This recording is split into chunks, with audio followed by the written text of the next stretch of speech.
Boa tarde, eu sou a professora Aline de Carvalho Moura, do Departamento de Educação e Sociedade do Instituto Multidisciplinar da Universidade Federal Rural do Rio de Janeiro.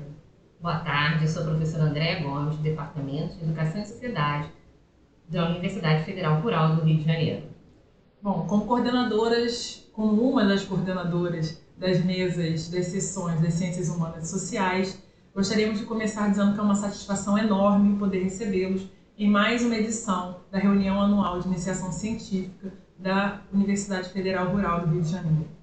Hoje teremos a apresentação oral dos trabalhos das Ciências Humanas e Sociais, com apresentações de cada vídeo de 3 minutos, onde cada sessão terá 1 hora para a apresentação de todos os vídeos. Fica a cargo dos autores e orientadores colocarem ao início do seu vídeo, por gentileza, no chat, nome completo, título do trabalho e número de identificação do mesmo, para facilitar o trabalho de preenchimento nos formulários de avaliação por parte dos avaliadores. Com relação aos avaliadores, gostaríamos de agradecer muitíssimo a presença de vocês, a disponibilidade e a contribuição para o nosso evento. Muito obrigada. Agradecemos a participação do professor Afonso Henrique Vieira da Costa, do professor Danilo Bilatti de Carvalho, da professora Ciomara Moreira Vieira Borba, professora Patrícia Bastos de Azevedo e do professor Fábio Paz Rosa. Obrigado pela presença de todos e todas e aos que quiserem realizar perguntas. Solicitamos que deixem essas perguntas ao final no chat para que os autores possam respondê-las no final da sessão. Os trabalhos que se destacarem nas apresentações poderão ser indicados à premiação ou à menção honrosa. Muito obrigada pela participação na RAIC 2020. Bom evento para todos nós.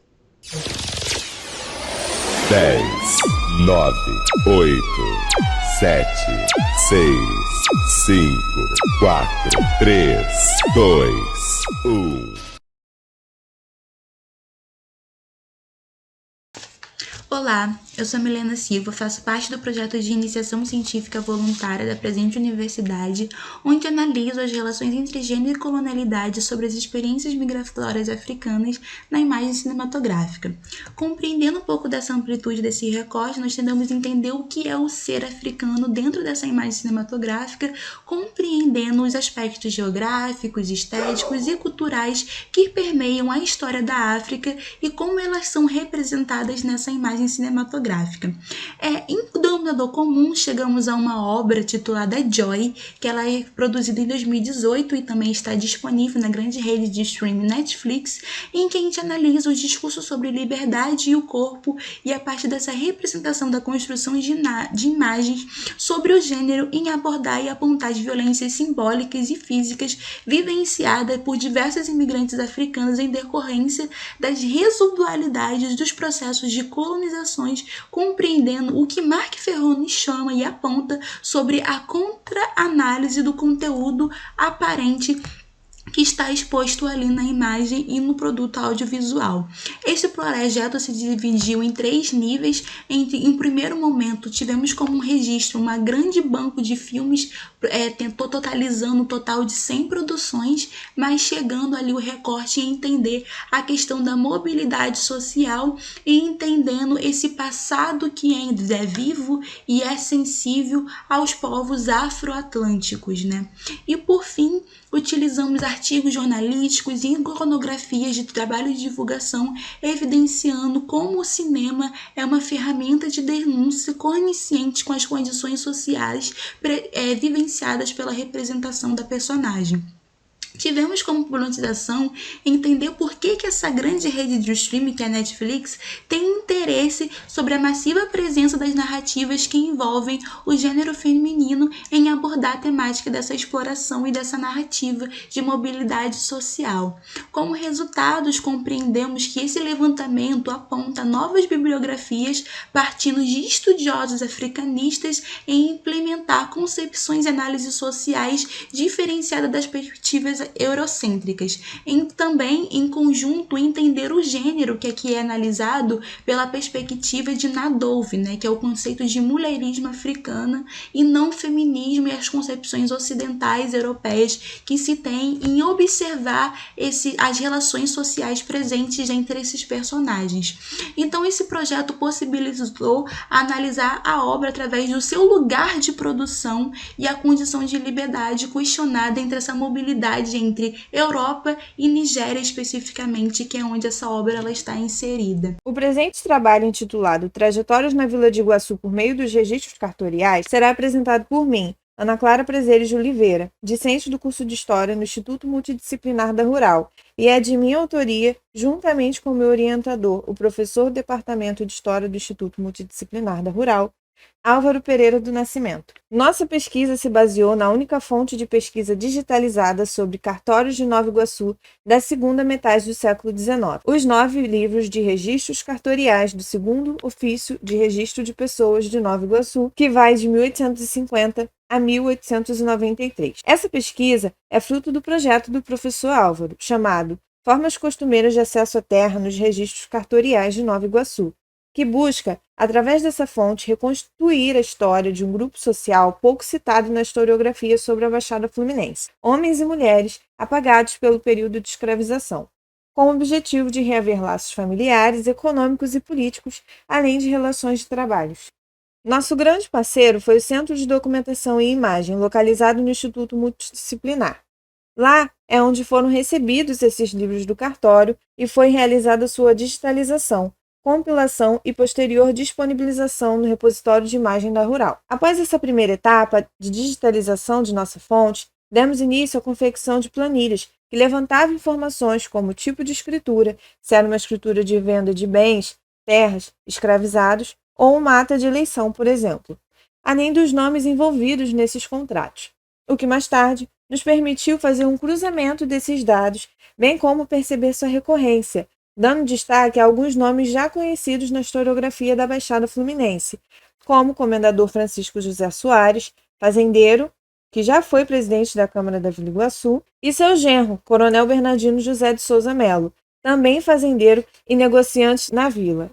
Nesse sentido, obtivemos como resultados de nossa pesquisa uma rica diversidade de trajetórias, não apenas dos nomes expoentes da historiografia sobre a Baixada Fluminense, mas, para além disso, foi possível ter acesso a informações a respeito de profissionais liberais como os advogados, trabalhadores em obras de abastecimento de água e da construção da Estrada de Ferro Dom Pedro II, professores e homens e mulheres escravizados. Além dessas trajetórias, inúmeras são as possibilidades de pesquisa a respeito dos laços familiares presentes nessas escrituras, informações como preço, localização de terras, bem como suas formas de acesso. Por fim, acreditamos ter alcançado nosso objetivo, que era justamente o de disponibilizar informações que pudessem ser utilizadas em pesquisas sobre a história da Baixada Fluminense, principalmente as concernentes ao acesso à terra e as que dizem respeito aos mais diversos personagens atuantes nessa região. Bom dia, boa tarde, boa noite. Meu nome é Vitória Santana de Oliveira. Eu sou graduanda de História pela Universidade Federal Rural do Rio de Janeiro e eu sou responsável pela pesquisa As Relações Abusivas no Cinema da América Latina, uma breve análise da personagem Janete, de Bom Dia, Verônica. Aqui, nesse momento, eu vou falar sobre um pouco da introdução dessa pesquisa, que tem como objetivo identificar e explorar as representações das consequências violentas decorrentes das convivências abusivas, analisando principalmente a personagem Janete, de Bom Dia, Verônica, e considerando a possibilidade de compreender um pouco das relações de gênero e patriarcado. Nos procedimentos metodológicos, em primeiro lugar, a gente vai fazer isso de fato que eu já falei, que é entender o conceito de patriarcado e gênero numa perspectiva de autoras mais contemporâneas, mas também um pouco clássicas, sobre essas questões das relações abusivas. A gente vai utilizar artigos, iconografias, para entender sobre a violência de gênero e como o cinema vai evidenciar, vai ser uma forma de denúncia a essas condições sociais representadas pela personagem Janete. Já na questão das problematizações, a gente vai tentar compreender como a perspectiva de gênero, as narrativas, elas são presentes numa questão de uma temática violenta por meio do cinema, e a gente vai fazer esse levantamento para entender como o cinema pode atuar com uma forma de denúncia, e se ele vai atuar dessa forma ou ele vai perpetuar certos estereótipos sobre essas interações. A gente vai também problematizar as relações das violências mais subjetivas.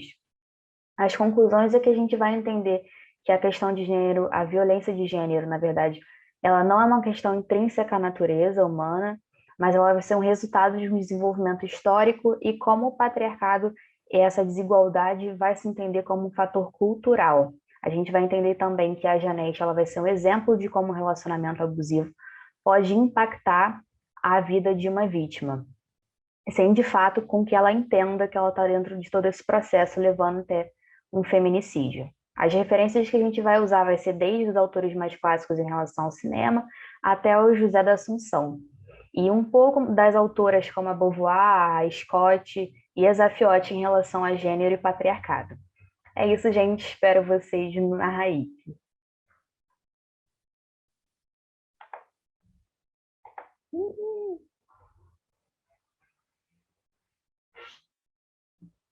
Bom dia, boa tarde, boa noite para você que está assistindo esse vídeo. Meu nome é Pedro, tenho 23 anos, sou graduado em História pela Universidade Federal Rural do Rio de Janeiro e estou aqui para mostrar para vocês o tema da minha Raik de 2020, né? O título é Hotel Ruanda, 2004 e Pantera Negra, 2019, sobre a cultura africana e a cultura afro-americana da última década, uma abordagem das diversas relações entre cinema e história. Vou tentar ser o mais breve possível, já que a gente só tem 3 minutos. Bom, uma das primeiras noções que a gente tem que ter é sobre as diferenças entre os termos cinema e história e o termo cinema e história, né? Eu abordo isso na minha pesquisa porque eu acho que é muito importante o historiador, o pesquisador, quando ele está entrando em contato com o cinema, quando ele está entrando em contato com fonte fílmica, de que ele tenha a noção de que são duas coisas completamente diferentes. Então, nos primeiros momentos ali da minha pesquisa eu falo um pouco sobre isso. Depois eu falo um pouquinho sobre a história do termo cinema e história, né, que ele foi desenvolvido, ele começou a surgir com o Marc Ferrot, que é um historiador super conhecido na área, e que ele foi posteriormente também desenvolvido e aprimorado por vários outros historiadores, inclusive o meu orientador José da Assunção Barros, que foi quem me inspirou, que foi quem me trouxe asas para tratar um pouco desse tema com vocês. Depois disso eu também dou 2 exemplos muito legais para vocês, que é sobre as duas formas como o cinema podem ser vistos como um tipo de fonte histórica, né? Ele pode ser visto principalmente como expressão cultural e como uma forma de representação. Então lá na minha pesquisa eu também destaquei um pouquinho esses 2 filmes que estão aqui presentes, que eu não vou falar muito para não dar spoiler, mas são filmes muito interessantes que mostram e que servem muito bem como exemplificação, né, para esses 2 tipos de fontes históricas em relação ao cinema. Logo depois disso eu também falo um pouquinho sobre os eventos históricos do filme que eu utilizei como recorte, né, que é o Hotel Ruanda, e aí eu explico um pouquinho sobre o que aconteceu, sobre por que o filme tem esse contexto, e também depois eu trago um questionamento que é muito válido, se no filme Pantera Negra existem eventos históricos, já que se trata sobre um filme de fantasia, um filme de super-herói, né, que estão muito famosos aí hoje em dia. Então eu falo um pouquinho tanto sobre a representação do mundo imaginário de Wakanda, quanto sobre os eventos históricos que são retratados no filme Hotel Ruanda. E por fim, eu também deixo alguns questionamentos aqui que são muito interessantes e que são muito legais da gente se abordar, e eu tento abordar eles dentro da minha pesquisa. Que são o porquê que houve uma mudança na proposta dos 2 filmes, porquê que há 14 anos atrás a gente falava na maioria das vezes, sobre determinados temas em determinados filmes que retratam sobre a diáspora africana. Depois eu pergunto também o porquê que é importante a gente trabalhar essa representatividade étnica e porquê que a representatividade ela está em tão grande pauta hoje em dia, né, nos filmes, e isso acontece um pouco no Pantera Negra. E por último, mas não menos importante, eu deixo também o questionamento de quais os pontos positivos e pontos negativos das novas abordagens que o cinema está trazendo hoje em dia quando a gente fala de diáspora africana. É isso então, espero que vocês tenham gostado. Meu e-mail está aí para qualquer comunicação e vejo vocês na Raik. Olá pessoal, espero que vocês estejam bem. Meu nome é Isabela Dantas Sampaio e eu vou apresentar o projeto no qual fui bolsista em 2019, com orientação da professora Mônica da Silva Ribeiro. O título do projeto é O Perfil Social dos Governadores da Capitania Fluminense entre 1711 e 1763, com o código PIM 866-2019. E como introdução, o nosso trabalho buscou traçar o perfil social dos governadores da Capitania Fluminense, no caso aqui no Rio de Janeiro, no período entre 1711 a 1763, onde nós estudamos também suas trajetórias administrativas, em um contexto onde a capitania ganha uma maior preeminência dentre outros territórios ultramarinos do Império Português. E por meio da pesquisa, a gente também pode observar as dinâmicas desse mesmo império no ultramar e aprofundar o tema, assim contribuindo para uma melhor compreensão da história do Rio de Janeiro. E na metodologia, nós utilizamos a proposta do antropólogo norueguês Fredrik Barth de trabalhar a experiência de uma pessoa enquanto um processo, buscando suas questões individuais, trajetórias, conflitos. Com isso, a gente também tem as redes onde essa pessoa vai se inserir, onde a gente pode ver, por exemplo, suas obrigações, direitos, deveres, onde elas se localizam na hierarquia.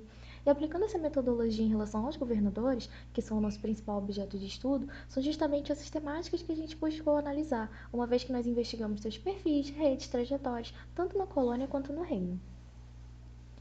E partindo para os resultados e conclusões, nós podemos destacar a confecção de um catálogo das documentações do período. Essas documentações elas são provenientes do Arquivo Histórico Ultramarino, e depois a realização das transcrições dessas fontes primárias, e com os dois produtos juntos, a gente compôs um banco de dados digital de grande relevância tanto para a nossa pesquisa quanto para outras pesquisas que as pessoas queiram desenvolver no futuro.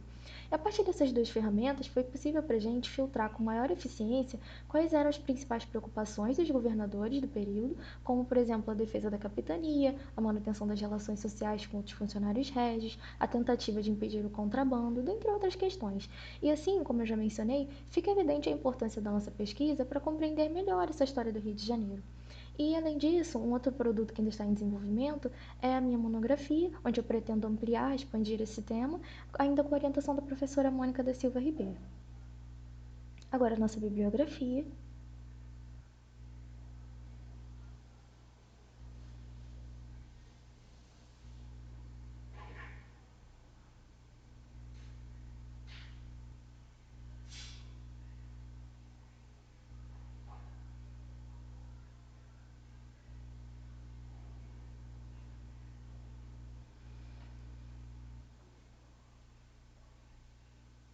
Eu vou encerrar por aqui, pessoal. Muito obrigada pela atenção. Até o próximo evento. O presente trabalho está vinculado ao projeto de pesquisa Terra, Água e Mineração, uma análise da agenda ambiental do Banco Mundial para a Argentina, Brasil, Colômbia e México, de 1992 a 2018, conduzido pelo professor João Márcio Mendes Pereira, com financiamento do CNPq e da FAPERJ. O objetivo central consiste em analisar os relatórios sobre o desenvolvimento mundial de 1992, intitulado Desenvolvimento e Meio Ambiente, e de 2010, dedicado à temática sobre o desenvolvimento e a mudança climática, à luz da conceituação de justiça ambiental. Durante a Conferência de Bretton Woods, em 1944, foi criado o Banco Mundial com o intuito de conceder empréstimos financeiros para os países que foram brutalmente afetados pela Segunda Guerra Mundial. No entanto, o Banco Mundial passou por uma diversificação em sua agenda de atuação, deixando de ser um mero emprestador e se tornando um dos precursores do desenvolvimento mundial. O relatório sobre o desenvolvimento mundial é o documento mais importante da instituição, sendo publicado todos os anos e tendo como principal objetivo prescrever análises técnicas a respeito de uma determinada temática sob uma orientação econômica.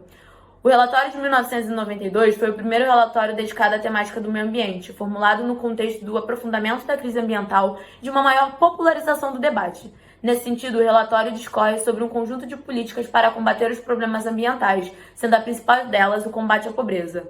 Uma de suas principais propostas para combater o avanço dos problemas ambientais diz respeito a colocar preço nos recursos naturais. Em síntese, o relatório de 1992 prescreve uma série de reformas institucionais dos países em desenvolvimento com a intenção de privatizar os recursos naturais.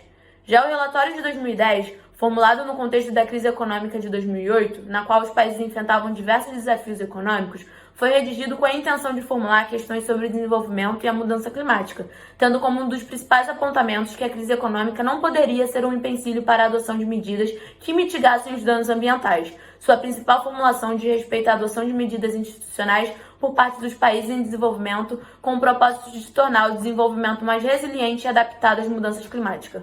Ao fazer uma leitura crítica dos relatórios, foi possível analisar que as políticas ambientais do Banco Mundial contribuíram para o processo de neoliberalização da economia nos países em desenvolvimento, a partir das reformas estruturais propostas pela instituição. Dessa forma, o programa do Banco Mundial para estabelecer e consolidar o capitalismo em escala global precisou empreender a conversão dos mais pobres em proletários. Sendo assim, para que este programa fosse viabilizado a longo prazo, foi necessário garantir e preservar a natureza em que o capitalismo opera. Por esta razão, é empregado por parte do Banco Mundial o processo de financiarização da natureza. Podemos concluir que essas ações acarretaram o aprofundamento dos problemas econômicos nos países em desenvolvimento, fazendo com que esses arcassem de forma desproporcional com os danos e os custos dos problemas ambientais. Além disso, também inibe a necessidade de uma reforma sistêmica que possa de fato solucionar os problemas ambientais e combater a pobreza, entendendo-a como consequência de um sistema político e econômico que precisa tornar a terra algo externo à existência do trabalhador, na qual eles só podem ter acesso vendendo sua força de trabalho ao capital. Olá, eu me chamo Bruno Medeiros e sou bolsista de iniciação científica inserido no projeto Terra, Água e Mineração, uma análise da agenda ambiental do Banco Mundial para Argentina, Brasil, Colômbia e México, de 1992 a 2018. Orientado pelo professor João Márcio Mendes Pereira, com financiamento do CNPq e da FAPERJ.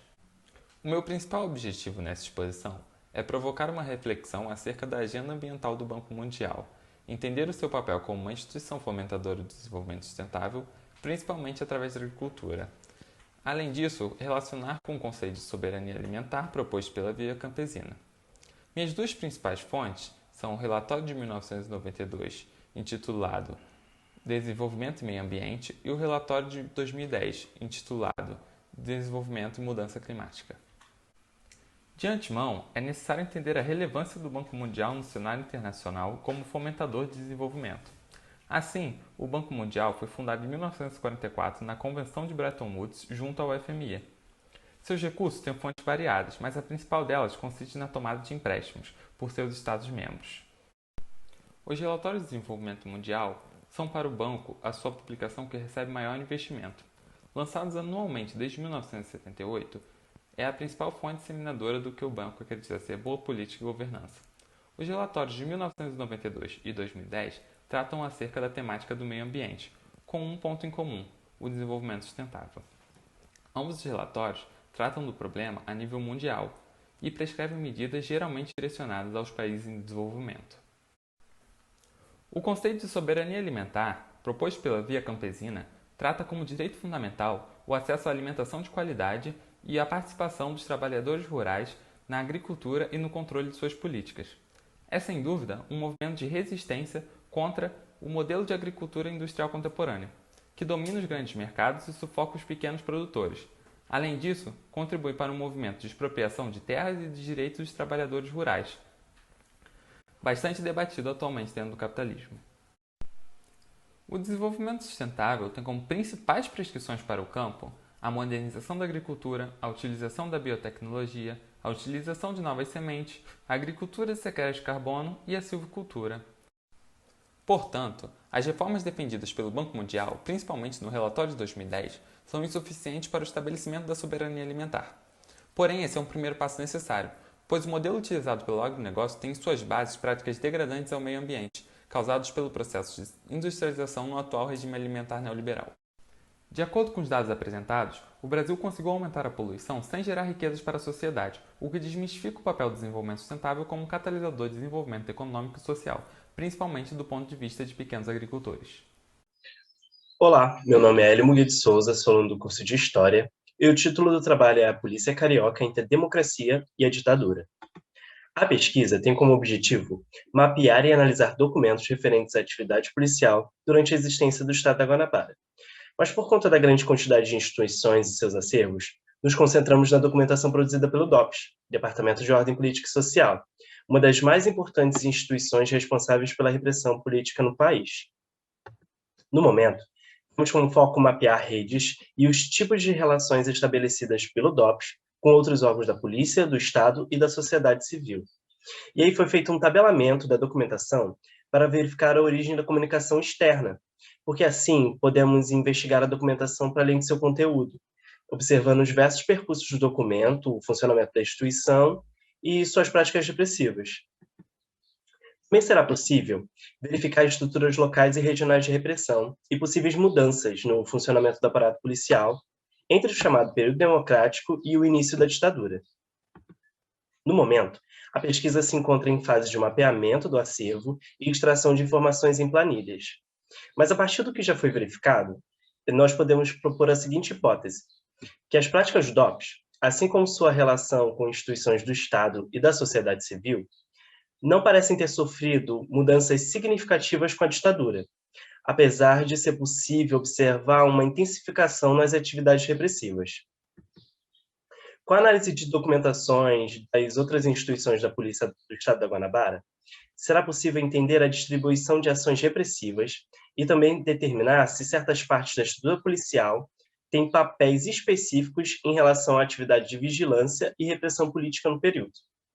E também poderemos observar o trânsito de agentes entre instituições e as práticas administrativas do órgão. E, a partir disso, poderemos definir como funciona o aparato policial e entender possíveis permanências e mudanças causadas pelas alterações políticas que o golpe de 64 trouxe. Muito obrigado. Bom dia, meu nome é Ingrid Nogueira e eu vou apresentar o trabalho Pressão e Movimentos Sociais na Baixada Fluminense, uma análise do jornal A Luta Democrática de 1960 a 1964. A pesquisa se relacionou com um projeto maior do orientador, abre aspas, movimentos sociais e o aparato repressivo na Baixada Fluminense durante a ditadura militar, de 1964 a 1985, fecha aspas. O trabalho também se ateve a encontrar artigos que mostrassem o funcionamento da ditadura militar na Baixada Fluminense, que envolveu tanto a repressão quanto o apoio de setores da sociedade ao regime militar. A investigação utilizou como fonte de análise principal o jornal A Luta Democrática, um jornal de luta feito por homens que lutam pelos que não podem lutar, do Rio de Janeiro, de 1954 a 1987. Mas o período analisado foram os anos entre 1960 e 1964, que anunciam o prenúncio da ditadura militar brasileira. A metodologia empregada foi via trabalho remoto através da hemeroteca digital da Biblioteca Nacional. Teve-se foco nos episódios dos prenúncios da perspectiva ditatorial na Baixada Fluminense. Os arquivos foram salvos como imagem, disponibilizadas no acervo do Centro de Documentação e Imagem da UFRJ. Foram examinadas todas as páginas, edição por edição, dando maior atenção às páginas de capa, por terem descritas as principais notícias diárias, e nas quintas páginas, por serem dedicadas exclusivamente à Baixada Fluminense e a Niterói. Foram buscadas todas as notícias pertinentes que tivessem ligação com o recorte proposto. A página inteira era salva e a manchete era indicada no documento de texto, sendo elencadas a data, o ano, a edição, o título da matéria específica, quando havia, o autor, a página, e então era feita uma pequena descrição geral e observações. Foram encontrados artigos que mostrassem o funcionamento da ditadura militar na Baixada Fluminense relacionados ao apoio de setores da sociedade ao regime militar, ao movimento de trabalhadores e sindicatos, ao movimento dos amigos do bairro, à repressão militar e a movimentos políticos e aos militares filiados à Igreja Católica, às organizações e a grupos de esquerda. Como resultados obtidos, foram realizados o levantamento de todas as edições de jornal analisado que se articulou ao tema do período entre 1960 e 1964. O material levantado foi listado em planilha eletrônica, organizado, sistematizado e salvo. Houve uma significativa contribuição para a expansão do acervo digital disponibilizado no CEDIM, e que posteriormente será ofertado online através do site RIMA, que é o repositório. Notou-se também a predominância de movimentos de greves sindicais e de trabalhadores no geral, principalmente por motivações salariais. Comoções públicas por inclinações políticas e repressão político-militar também eram notícias bastante comuns. Não eram recorrentes manchetes ligadas a movimentos eclesiais e à Igreja Católica Progressista. Conclui-se, então, que através do trabalho realizado, ao analisar, sistematizar e disponibilizar os documentos citados, que são praticamente inéditos para fim de pesquisa, fora também viabilizada a possibilidade da construção de um mapeamento inicial para subsidiar futuras pesquisas com maior profundidade.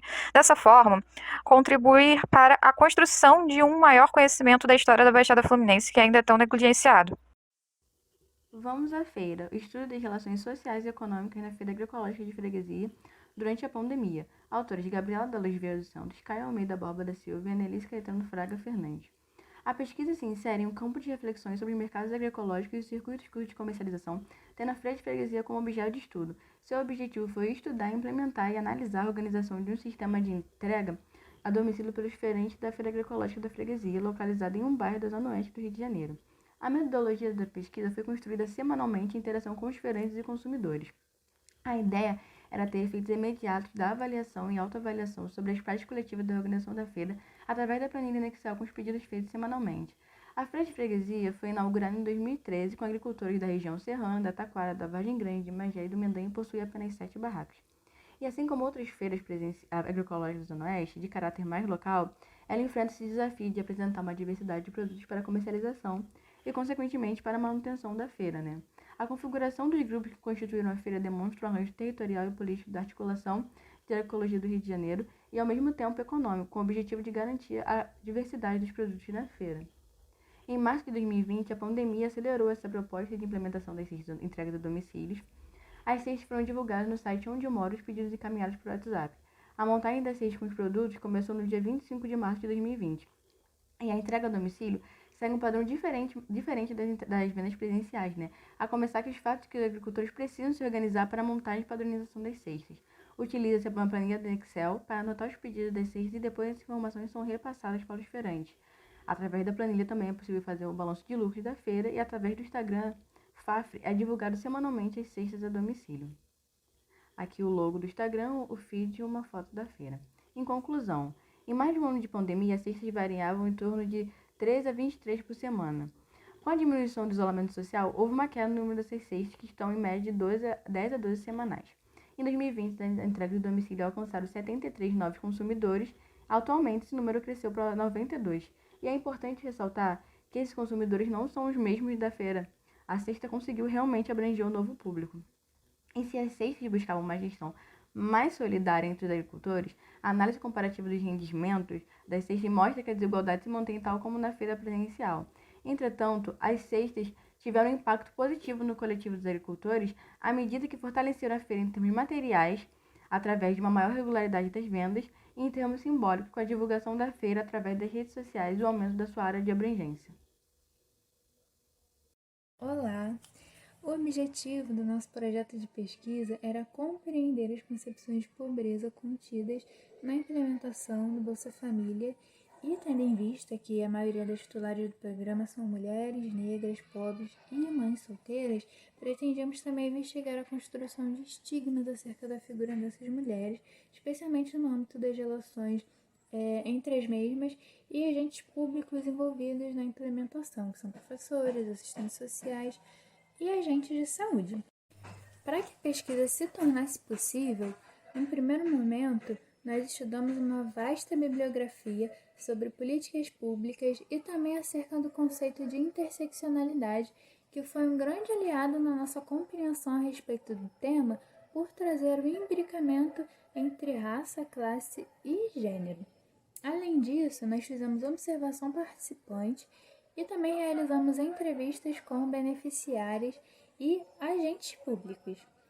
Porém, no início, nós pretendíamos trabalhar nos municípios de Seropédica e Itanguaí por serem próximos do campus de Seropédica. Só que nós tivemos muita dificuldade para conseguir conversar com os beneficiários e agendar entrevistas. Então, a maioria delas foi realizada no município de Magé, que é onde eu resido e que também faz parte da Baixada Fluminense.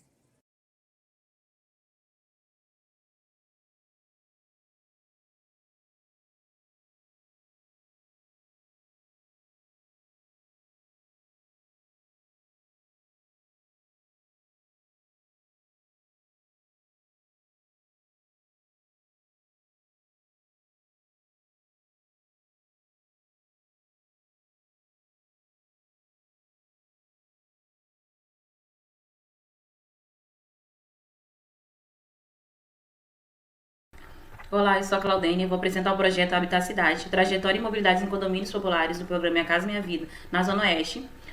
O programa teve início em 2009, com o intuito de diminuir o déficit habitacional, que tinha como meta básica produzir 40% das unidades para famílias com renda de até 3 salários mínimos. O objetivo foi a análise do programa e a relação de políticas públicas de habitação e seus impactos na sociedade urbana, verificar como se estabelecia a comunicação do programa com os beneficiários. Bom, o nosso trabalho foi dividido em 4 etapas.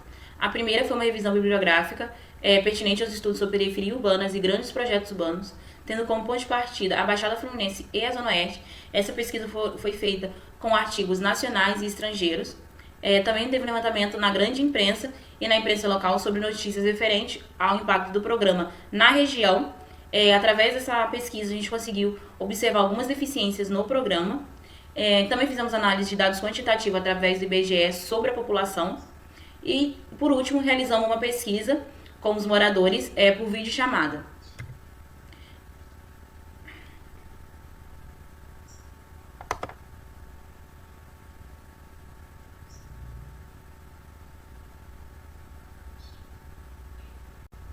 A Zona Oeste do Rio de Janeiro tem cerca de 2.300.000 pessoas e os bairros que se concentram a maior parte da população são Campo Grande, Bangu e Santa Cruz. A nossa pesquisa foi focada na Zona Oeste, no bairro de Campo Grande, e como a gente pode observar no gráfico, a maioria da população no bairro de Campo Grande se considera preta ou parda. Segundo os dados do IBGE, é mostrado que na Zona Oeste do Rio de Janeiro se concentra a maior porcentagem de pessoas pobres. E segundo esses mesmos dados, o bairro de Campo Grande, 13% da população preta ou parda vivem com menos de meio salário mínimo por mês. A Prefeitura do Rio de Janeiro construiu cerca de 21.000 empreendimentos do Minha Casa Minha Vida na faixa 1, na Zona Oeste do Rio de Janeiro. Empreendimentos esses que foram construídos em massas, sem um estudo prévio sobre a localidade, foram construídos em locais longe dos centros urbanos e próximos às periferias.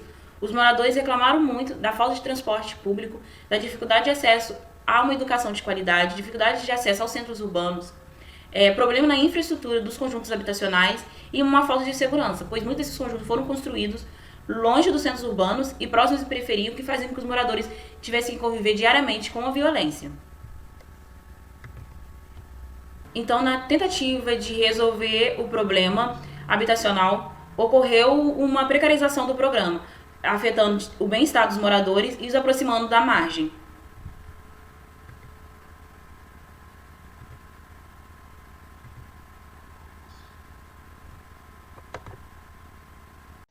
Oi, o tema da minha pesquisa é acolhimento e tratamento nas comunidades terapêuticas religiosas na Baixada Fluminense. Foi desenvolvida junto à professora Nailane Pinto. Eu vou pular algumas partes, mas se vocês tiverem interesse em ler as informações, basta darem pause nesse vídeo para ler o que foi escrito.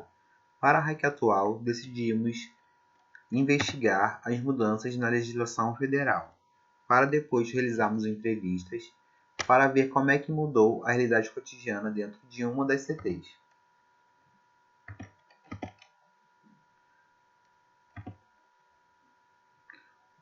As CTs já são financiadas pelo governo federal desde 2011, mas foi só no dia 11 de abril de 2019 que elas passaram a ser o principal modelo de tratamento a usuários de droga, através de internação e abstinência compulsória.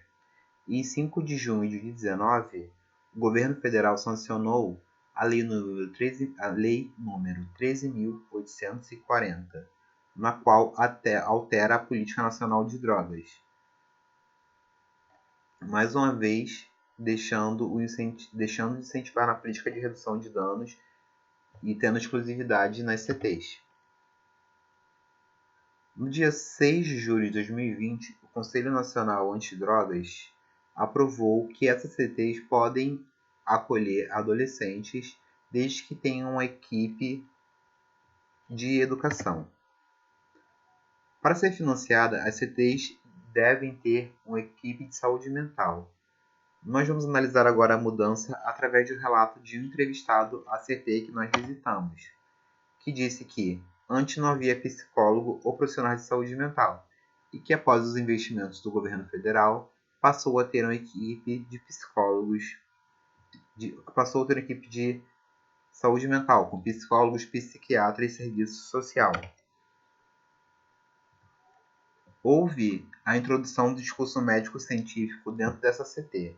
Houve uma transformação no discurso dessa clínica, na qual há uma mescla entre o discurso científico e o discurso médico. Com a aprovação do novo CONAD para a internação de menores de idade, acredito que a implementação de profissionais de educação dentro dessas CTs irá novamente ocorrer esse fenômeno de ser uma coisa híbrida, religiosa e de Estado. Esse é o caminho que caminham as CTs, cada dia mais. O completo aparelhamento das políticas de Estado junto à religião. Olá, sou Thiago Teixeira e estou apresentando o trabalho Alterações no Sistema Nacional de Políticas Públicas sobre Drogas, um estudo sobre o assodamento para aprovação da Lei 13.840/2019 no governo Bolsonaro. O presente trabalho é fruto de pesquisa já desenvolvida no DCS da UFRJ, que pesquisa política de drogas e comunidades terapêuticas religiosas na cidade de Seropédica. No ano de 2019, foi promulgada a Lei 13.840, alterando uma série de dispositivos legais do CISNAD, dentre eles a facilitação da internação compulsória, a abstinência como única forma de tratamento e a inclusão das comunidades terapêuticas em uma seção específica do CISNAD. Como a nova lei impacta diretamente o campo de pesquisa, esse trabalho visa aprofundar sobre o seu histórico e tramitação. Para isso, foi realizada análise documental da tramitação no projeto na Câmara dos Deputados e no Senado Federal, além de estudo bibliográfico referente à temática de política de drogas e acolhimento de comunidades terapêuticas. Também foram realizadas entrevistas em visitas de campo em comunidades terapêuticas na cidade de Seropédica. Proposto pelo deputado federal Osmar Terra em 2010, o PL 7663 recebeu o seu primeiro parecer de relatoria pela rejeição. No entanto, ele foi arquivado devido à mudança de legislatura. Na nova legislatura, o próprio deputado Osmar Terra solicita o desarquivamento do PL e entra com um requerimento para que ele tramite em 2 comissões parlamentares ao mesmo tempo, a fim de acelerar sua aprovação. O requerimento foi negado pela mesa diretora. Após a realização de diversas audiências públicas, apresentação de pareceres em diversas comissões da Câmara, o PL 7663 é aprovado com diversas emendas em maio de 2013. Seguindo para o Senado Federal, o projeto passa a ser nomeado como PLC 37/2013. No Senado, também tramita por diversas comissões temáticas e promovendo diversas audiências, tendo seu conteúdo debatido e alterado por várias emendas. Após a eleição de 2018, porém, o ritmo da tramitação muda completamente. Em março de 2019, Osmar Terra é nomeado para o Ministério da Cidadania, ministério recém-criado no governo Bolsonaro. Em abril, o senador Omar Aziz entra com um requerimento para que o PLC 37 tramite em 2 comissões ao mesmo tempo. Mesma estratégia adotada pelo deputado Osmar Terra em 2010 para acelerar o processo. Dessa vez passou. As 2 comissões que analisam simultaneamente têm o senador Stevenson Valentim como relator. A aprovação acelerada do projeto após o deputado Osmar Terra assumir o Ministério da Cidadania chama nossa atenção. Importa considerar como a conjuntura e o interesse político é determinante para a aprovação ou não da legislação sobre drogas.